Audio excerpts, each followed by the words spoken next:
Looking live next at Washington and the White House. Donald Trump and his agenda for his incoming administration are very much the focus in the U.S. Capitol.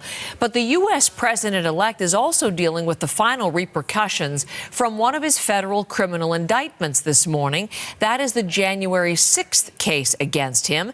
And as we bring in Richard Madden from Washington, he's going to give us detail on a story, really, Richard, that's breaking this morning. The final report on the January 6th case was released at 1 o'clock in the morning Eastern. What's in the report? Yeah, good morning, Heather. You're right. It was released to Congress overnight and therefore made public. And it's a bit of a long read, some 170 pages, where outgoing special counsel Jack Smith essentially defends his investigation into Trump's effort to overturn the 2020 election and says there was enough evidence to convict him. Now, Smith writes Trump abused his power, pressured state officials, and, quote, inspired his supporters to commit acts of physical violence when the votes were being certified on January 6, 2021, in a series of criminal efforts to cling to his presidency. Now, you'll recall Smith resigned last week ahead of Trump's inauguration, and he denies accusations that his case was politically motivated, saying it's, quote, laughable. But Smith does acknowledge he had an uphill battle to begin with, citing the U.S. Constitution bans prosecuting a sitting president. Smith was also behind the 8 ball to begin with. It took 2 years for the Justice Department to appoint him, which really didn't give him a lot of time to build his case. So while much of this evidence was already public, it never made it to trial. But it's all now moot since Trump won the election and would have fired Smith anyway. Now, Trump has since hit back, saying Smith was, quote, deranged and his findings were fake.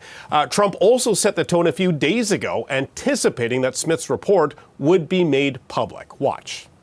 We beat Jack Smith. He is a disgrace. We won all of those cases. We won most of the other cases, or they're limping along. We've had a lot of lawfare. These are all people that understand what's going on here very badly. This was an attack on the Republican Party. This was an attack on the Republican candidate who just won an election by record numbers. Now, Trump has also signaled he will pardon many of those convicted for crimes on January 6th. It's also worth noting, Heather, Smith wrote another chapter that gets into Trump's handling of classified documents, but a judge has banned that from being made public for now, so the Attorney General is heading to court to fight for its release. Richard, there's another story that we're following, and certainly you're going to be watching this morning, and that's on Capitol Hill, with Donald Trump's cabinet nominees starting to face their confirmation hearings as of today. Yep. And in fact, one of the more controversial picks is actually up first. That's Pete Hegseth. So who is he? Remind us of that, and what do we watch for in his case? Yeah, it's going to be a busy week on Capitol Hill. And yes, Pete Hegseth is Trump's controversial pick for defense secretary. He's a former Fox News host and Army veteran. His confirmation hearing is set for later this morning as part of the Republicans' efforts to confirm about a dozen cabinet members and get them in place when Trump takes office on Monday. So again, expect a very busy week on Capitol Hill. But Hegseth is considered one of Trump's more endangered nominees. I expect some grilling at his confirmation hearing because he's been accused of sexual assault that he denies, drinking on the job, financial mismanagement, and his views that women shouldn't be in combat roles. Take a listen to some reaction from the Senate.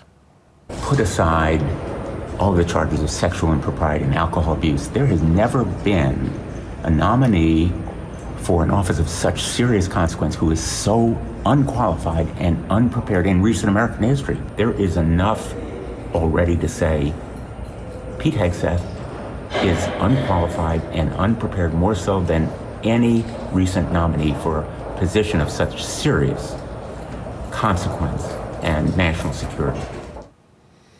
Now, some Republicans are behind Pete Hegseth. They say that he is being smeared by the left and by the left-wing media, and they are fully on board with him. Take a listen. I support the chairman. I also support Pete Hegseth. If you take a look at the current nominee compared to who's been in the Pentagon the last 4 years, where they had a woke military, where recruitment went down, morale went down, I think Pete is going to be terrific in terms of recruitment, in terms of morale, in terms of returning America to a fighting force.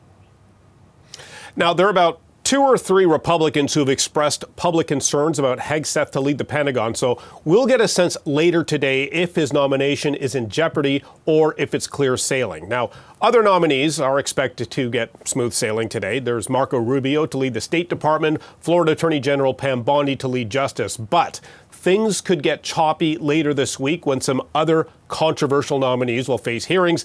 Vaccine skeptic Robert F. Kennedy Jr. to lead Health. Then there's also former Congresswoman Tulsi Gabbard, who's accused of cozying up with America's adversaries. There was a sense maybe 2 weeks ago that those nominations might be in jeopardy. But if you talk to some Republicans, they're feeling a bit more confident that they do have the votes to confirm them and get them in place when Trump takes office by Monday. A week to watch. Richard, thank you very much from Washington.